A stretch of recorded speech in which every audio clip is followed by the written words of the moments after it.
આકાશવાણી અમદાવાદ વડોદરા પ્રાદેશિક સમાચાર સંસ્કૃતિ ભુંડિયા વાંચે છે. મુખ્યમંત્રી ભૂપેન્દ્ર પટેલ અમદાવાદમાં લપકામણ ગામથી અદાણી શાંતિગ્રામ સુધીની બાઇક રેલીમાં જોડાયા હતા. શ્રી પટેલે આ રેલીમાં સહભાગી થઈને યુવાનો અને ગ્રામજનોમાં રાષ્ટ્રપ્રેમનો સંચાર કર્યો હતો. ઓપરેશન સિંદૂરને વધાવવા યોજાયેલી આ બાઇક રેલીમાં ભારત માતાનો અવિરત જયઘોષ, હિન્દની સેનાના પરાક્રમના પુષ્પોથી વધામણા કરાયા હતા. લપકામણ, લીલાપુર, ખોડિયાર અને આસપાસના ગામોના સેંકડો યુવાનોએ ઉત્સાહભેર આ બાઇક રેલીમાં ભાગ લીધો હતો. કેન્દ્રીય મંત્રી ડોક્ટર મનસુખ માંડવિયા આજથી 2 દિવસ પોરબંદર લોકસભા વિસ્તારના પ્રવાસે છે. શ્રી માંડવિયાએ સવારે જેતપુરના મેવાસા ખાતે યોજાનારા સેવા સેતુ કાર્યક્રમમાં લાભાર્થીઓ સાથે સંવાદ કર્યો હતો. આ સાથે કાર્યક્રમમાં મેડિકલ અને રક્તદાન શિબિરો તેમજ દિવ્યાંગ સંસાધન સહાયનું પણ વિતરણ કર્યું હતું. શ્રી માંડવિયા જૂનાગઢ ખાતે જિલ્લા આયોજન મંડળની બેઠકમાં અને કેશોદ ખાતે યોજાનારી તિરંગા યાત્રામાં પણ ઉપસ્થિત રહેશે.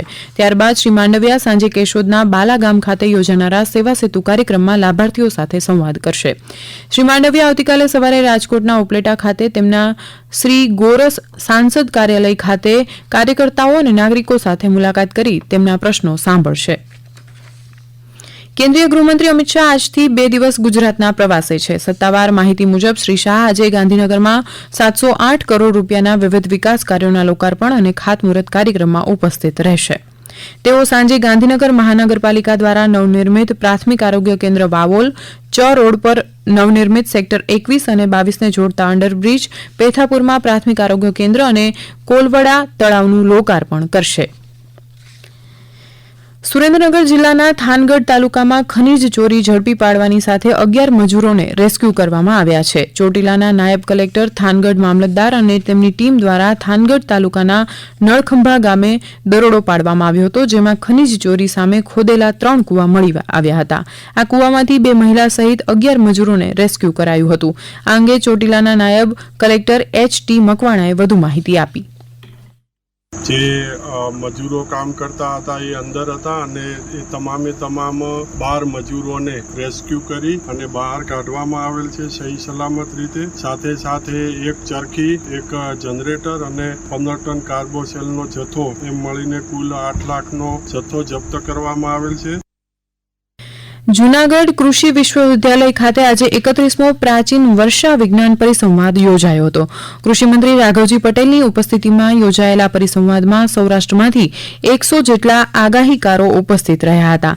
આગાહીકારો દ્વારા દર વર્ષે ચોમાસાની આગાહી કરતા હોય છે, જેમાં અખાત્રીજનો પવન, હોળીની ઝાડની દિશા, નક્ષત્રોની ગોઠવણી અને ભડલી વાક્ય જેવા પ્રાચીન પરિબળોને આધારે આ વર્ષે આગાહીકારોએ 16 આની ચોમાસું રહેવાની સંભાવના દર્શાવી છે. મહેસાણા જિલ્લાના ઉનાવા માર્કેટયાર્ડમાં તમાકુની આવકમાં વધારો નોંધાઈ રહ્યો છે. હાલમાં 1500 બોરીની આવક નોંધાઈ છે. હરાજીમાં તમાકુનો ભાવ 2025 રૂપિયા રહ્યો હતો, જ્યારે 1000 રૂપિયાનો નીચો ભાવ રહ્યો હતો. તમાકુનો સરેરાશ ભાવ 1800 જેટલો રહ્યો હતો. ડાંગ જિલ્લા પોલીસના કર્મચારીનું અવસાન થતાં તેમના પરિવારને Baroda Gujarat police force salary package જીવન વીમા યોજના હેઠળ સહાય ચૂકવવામાં આવી છે. પ્રાપ્ત વિગતો અનુસાર 2 મહિના અગાઉ મૃત્યુ પામનાર પોલીસ જવાન છગનભાઈ વળવીના પરિવારને 10 લાખ રૂપિયાની સહાય ચૂકવવામાં આવી છે. આ સમાચાર આપ આકાશવાણીના અમદાવાદ વડોદરા કેન્દ્ર પરથી સાંભળી રહ્યા હતા. આ સમાચાર આપ અમારી YouTube channel AIR news Gujarat પર પણ સાંભળી શકશો.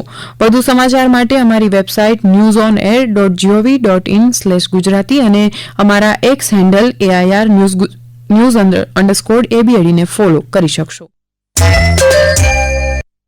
આકાશવાણીના અમદાવાદ વડોદરા કેન્દ્ર પરથી પ્રાદેશિક સમાચાર પૂરા થયા. હવે પછી આપ સાંજે 7:10 પ્રાદેશિક સમાચાર સાંભળી શકશો.